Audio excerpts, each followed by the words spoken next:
Halo teman-teman semua, selamat datang kembali di channel YouTubeku. Di video kali ini saya akan menunjukkan project yang sudah saya buat menggunakan bahasa pemrograman PHP dan juga frameworknya CodeIgniter. Untuk database-nya saya menggunakan MySQL. Project kali ini adalah project Sistem Informasi Akademik atau SIAKAD. Nah, untuk project ini ada dua role, yaitu admin dan juga guru atau wali kelas. Nah, berikut untuk tampilan awalnya. Di sini ada halaman login. Jadi di sini kita bisa memasukkan username dan password. Pertama, kita akan coba lihat tampilan dari masing-masing role ketika login. Misalnya dari admin terlebih dahulu. Di sini saya login sebagai admin.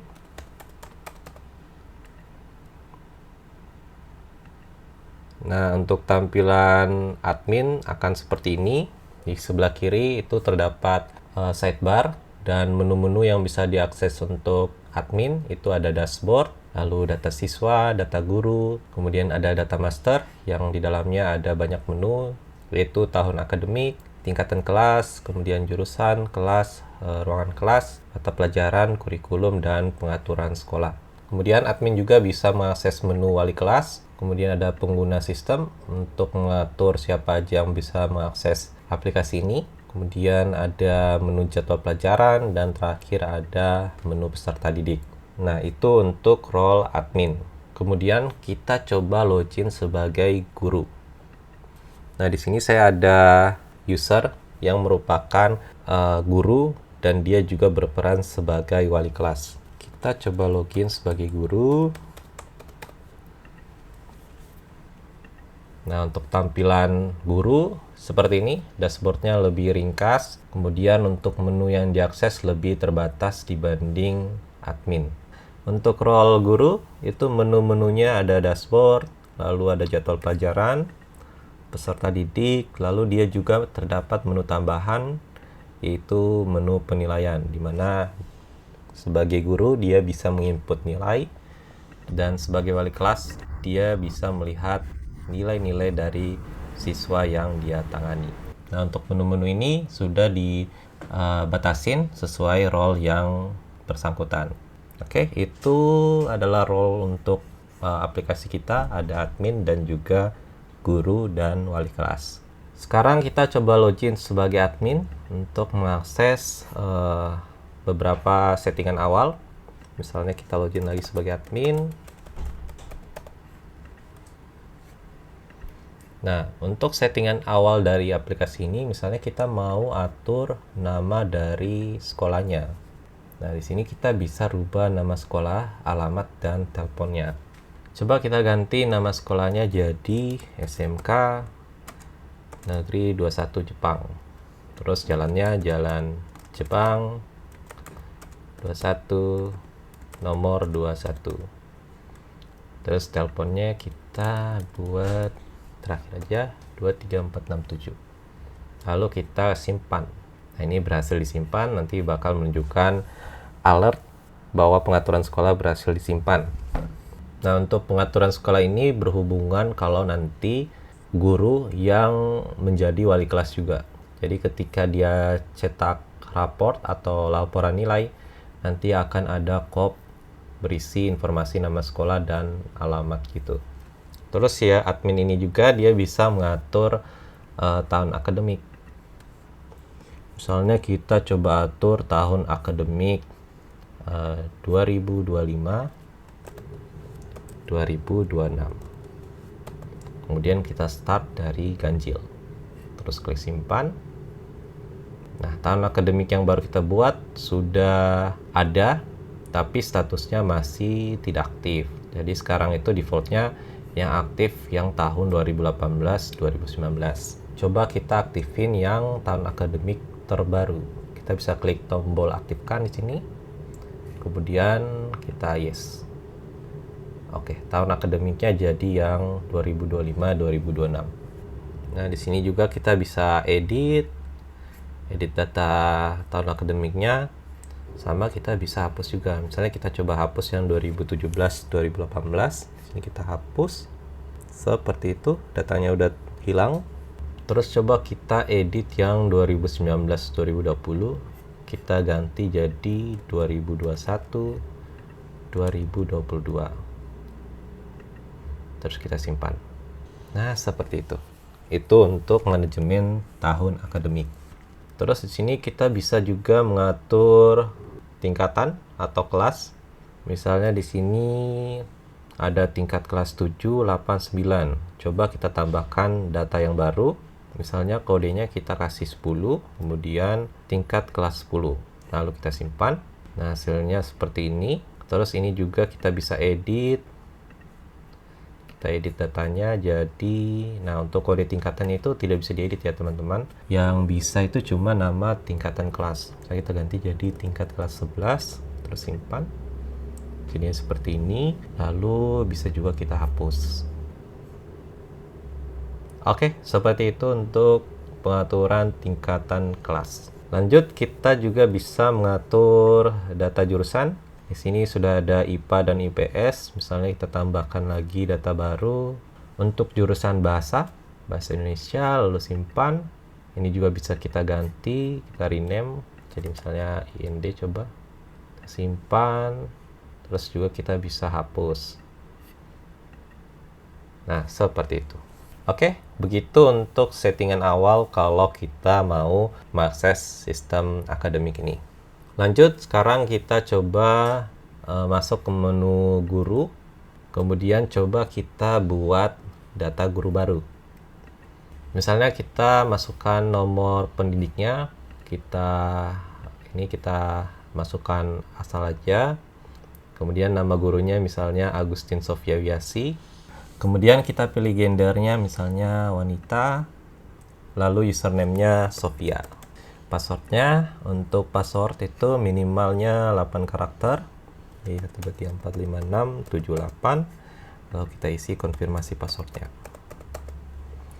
Terus klik simpan. Nah, di sini kita udah ada guru baru. Sekarang coba kita edit guru yang baru kita tambahkan. Misalnya kita ganti namanya, yang Agustin kita singkat A titik, terus passwordnya kita ganti juga jadi 654321, terus kita tulis lagi 654321, lalu klik simpan. Oh, ini nggak bisa karena password itu minimal 8 karakter. Kita kasih 87. Oke, kita klik simpan. Nah, namanya berhasil terupdate.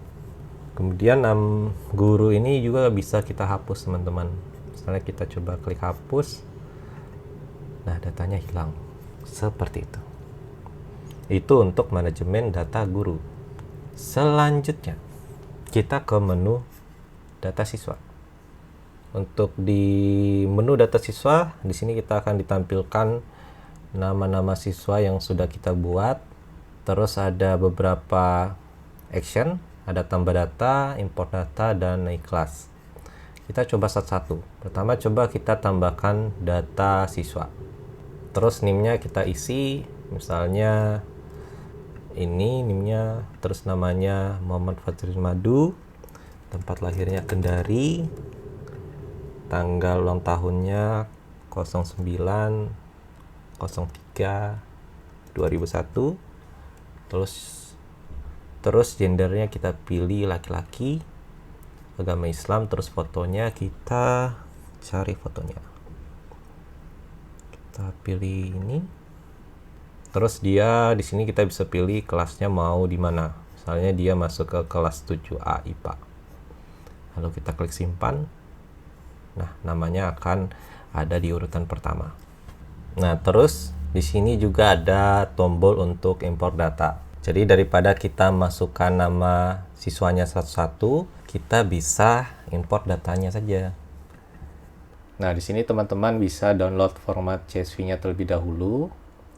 Kemudian kita bisa buka di text editor atau di spread.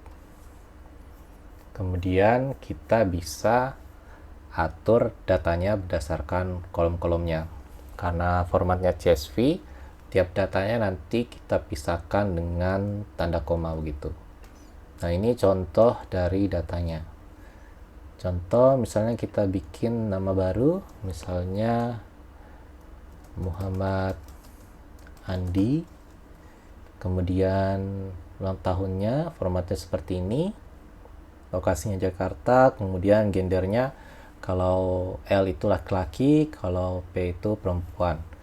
Lalu untuk kode agamanya itu bisa dilihat di atas ini. Misalnya kita pilih Islam, kemudian kita copy paste, kita ganti NIM-nya jadi 98, kemudian misalnya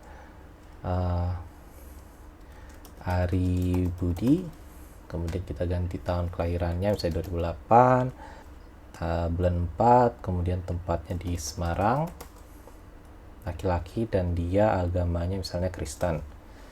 Lalu kita bikin lagi satu data untuk perempuan, kita ubah juga NIM-nya, kemudian namanya misalnya Ayu Dewi, dia kelahiran 2010, lalu lokasinya misalnya di Bandung, gendernya dia perempuan, dan agamanya misalnya Buddha, berarti 5.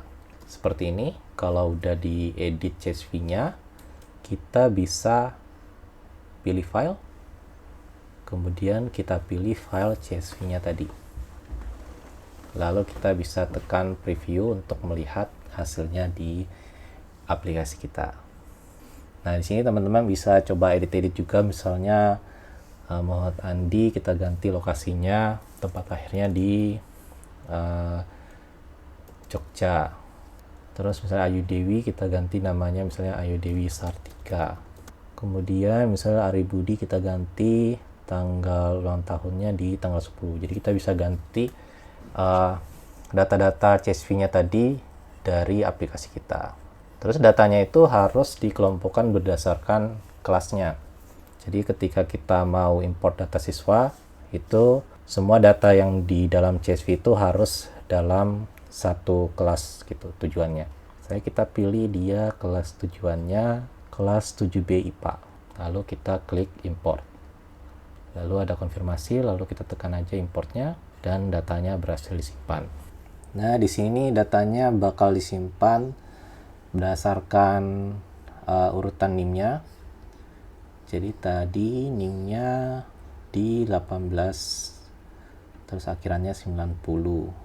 Nah, ini ada Dewi Ayu, Ari Budi, sama Muhammad Andi.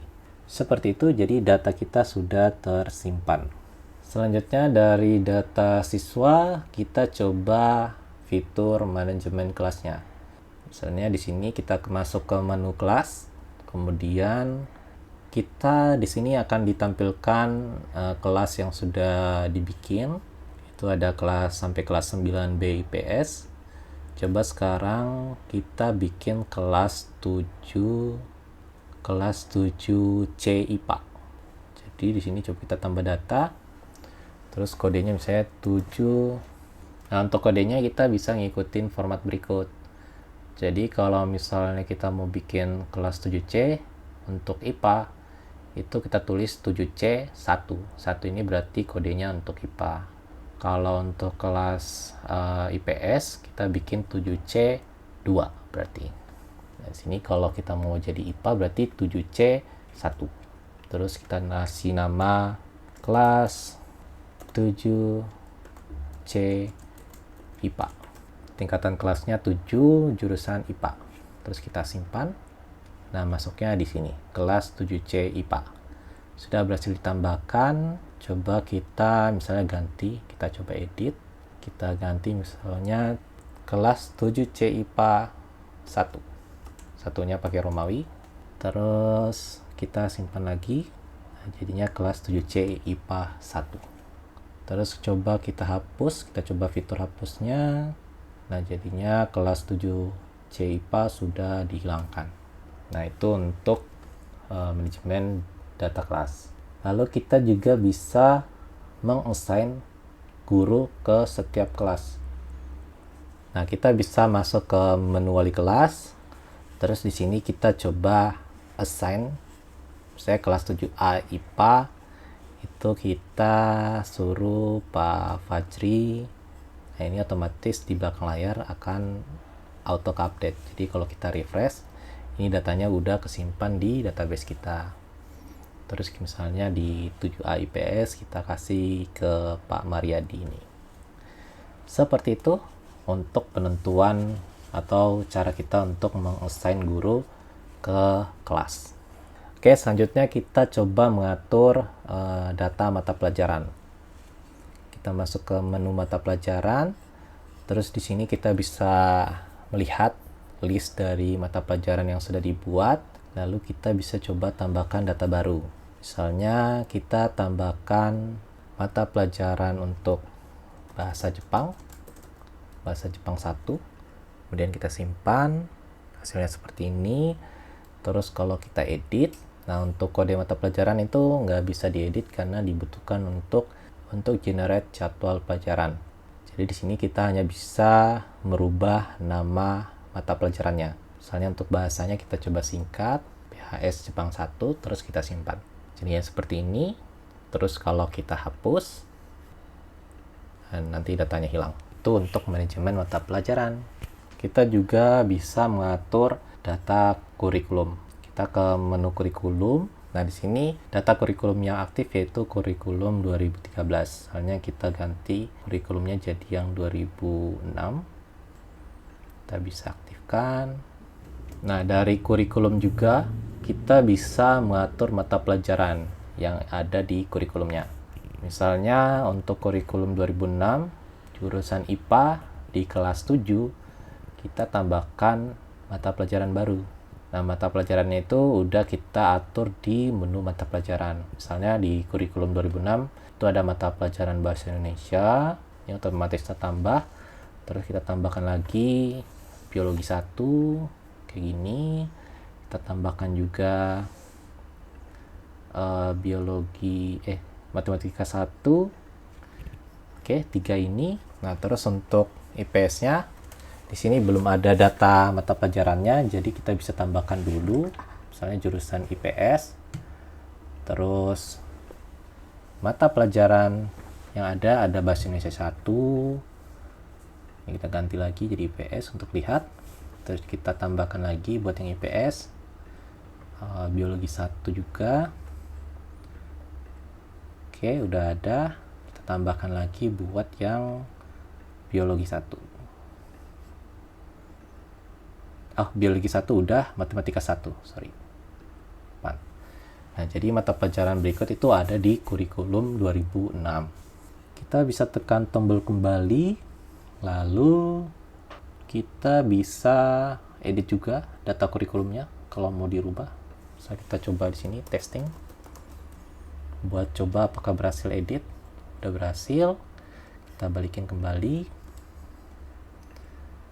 Terus bisa kita tambahkan data baru, misalnya kurikulum Merdeka. Kita simpan.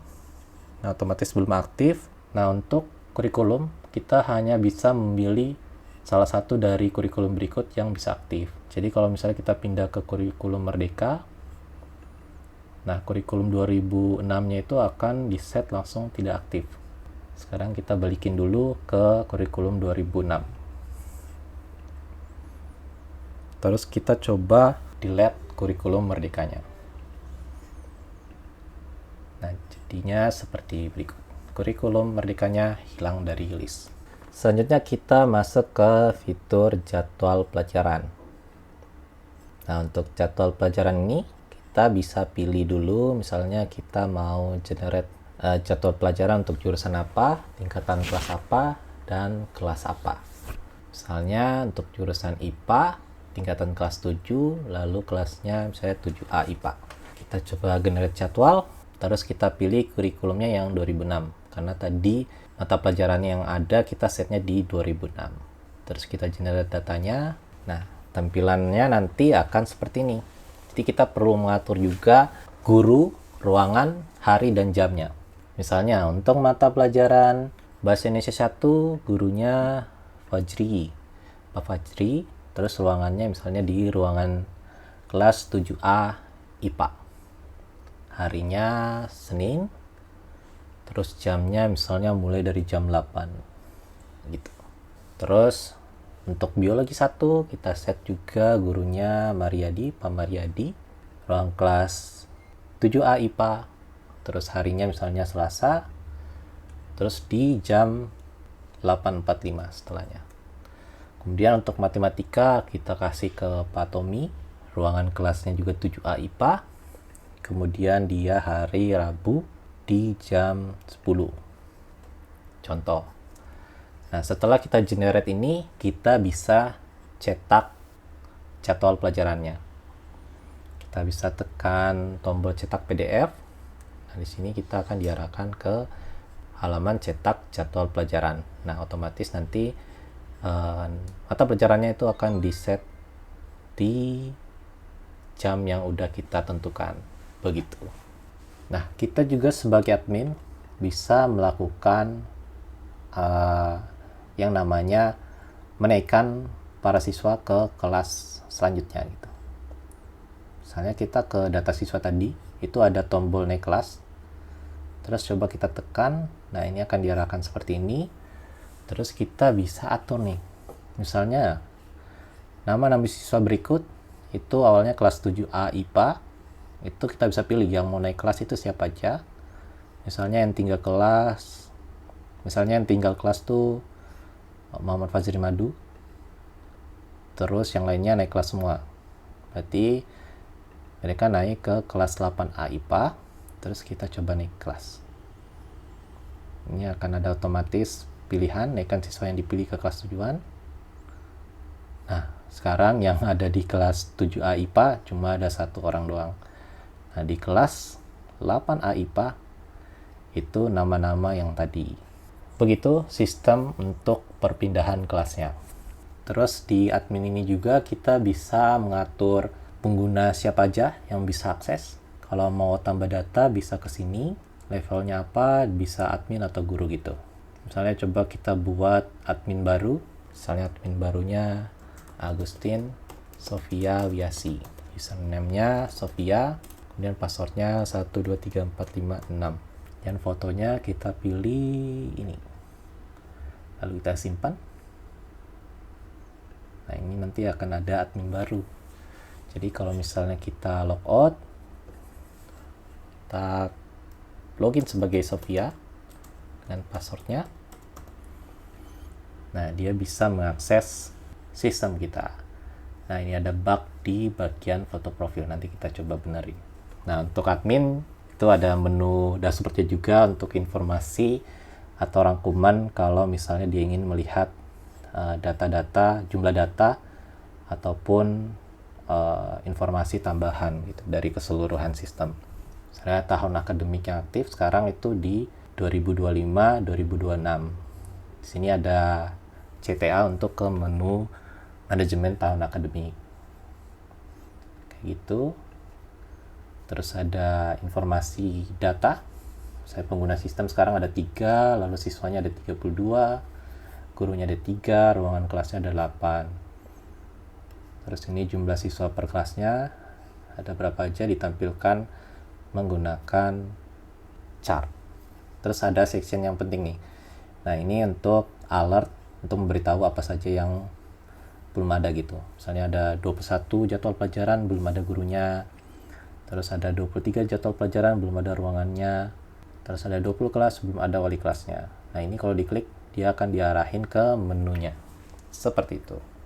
Oke, itu untuk role admin. Sekarang kita berpindah dulu sebagai guru. Kita login sebagai Pak Guru Tommy.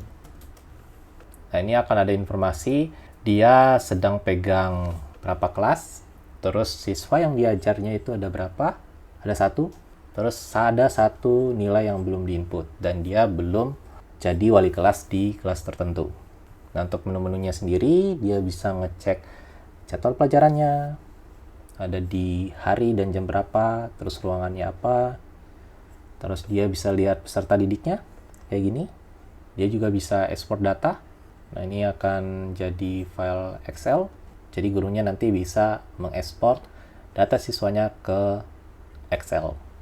Kemudian fitur utama dari guru ini yaitu memberikan nilai. Misalnya dia di jurusan IPA tingkat kelas 7, di mata pelajaran Matematika 1, dia mau menginput nilai. Nah ini, dia belum menginput nilai untuk Fajrin Madu. Saya nilainya 90. Terus deskripsi kemampuannya sangat baik. Nah, di sini actionnya secara otomatis akan diupdate langsung tanpa ada action gitu. Terus laporan nilai. Nah, laporan nilai ini bisa diakses kalau si Pak Tommy ini merupakan seorang wali kelas. Jadi, misalnya kita coba login dulu sebagai admin. Kita login sebagai Sofia 123456. Terus kita perlu atur. Nah, kita perlu atur wali kelas. Misalnya Pak Fajri ya. Kita ganti ke Pak Tommy. Nah, Pak Tommy sekarang yang pegang kelas 7A IPA. Terus kita logout. Kita login sebagai Pak Tommy. Terus kita balik. Nah, ini di dashboard dia bakal nampilin dia jadi wali kelas siapa tuh. Di sini dia jadi wali kelas 7A IPA. Terus di fitur laporan nilai, dia bisa lihat laporan nilai dari peserta didiknya. Nah, di sini siswanya baru 1 doang.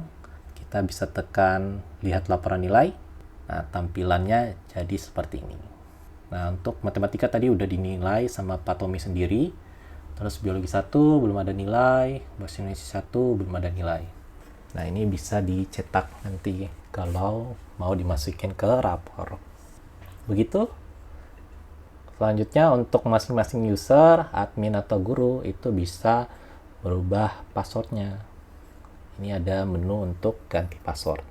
Misalnya kita ganti passwordnya Pak Tommy nih. Setelah login dia ingin ganti password yang awalnya passwordnya 123456, kita ganti jadi 654321. Terus masukkan konfirmasi password lagi.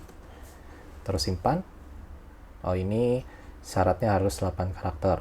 87. Terus kita simpan. Nah, otomatis passwordnya berhasil diubah. Kalau kita logout, nah sekarang kalau kita coba login sebagai usernya Pak Tommy, terus kita masukkan password yang sama, password yang lama, terus sign in. Nah, ini username atau password salah karena kita sudah rubah. Terus kita coba pakai password yang baru. Oke, kita sign in. Nah, sekarang dia berhasil login, teman-teman. Oke, itu dia untuk fitur ganti password kita. Terus satu lagi, kalau kita logout dulu. Nah, di sini perhatikan teman-teman, kalau misalnya kita mencoba login berkali-kali dengan user yang sama, sebanyak 5 kali nanti kita akan mendapatkan error seperti ini. Jadi dari sistem kita juga itu sudah menghandle kemungkinan kalau nanti ada orang jahat yang mencoba untuk melakukan brute force ke sistem kita. Seperti itu. Oke teman-teman, itu dia project yang sudah saya buat menggunakan bahasa PHP dengan framework Code Igniter. Aplikasi ini teman-teman bisa coba dapatkan melalui link di deskripsi kalau teman-teman tertarik untuk mencoba aplikasinya. Terima kasih sudah menonton. Sampai ketemu lagi di video-video showcase project selanjutnya.